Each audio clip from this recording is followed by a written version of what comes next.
Here's how to make your own brush or stamp in Procreate. Let's head on over to inking and select our syrup brush and duplicate that. But first and foremost, you're going to want to sketch out your design. Now head on over to layers and make it a transparent background. Next, head on over to actions and select PNG.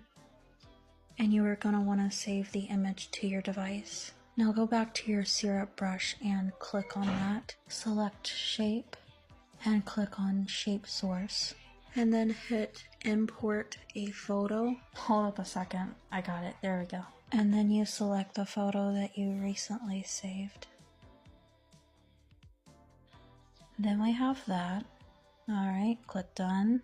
Done. Now go up to stroke path and put your spacing at 100%. Now go down to properties and adjust the brush size however you want it. And then you have the option to go down to about this brush and name the brush. Now turn your background on and bam, that's all.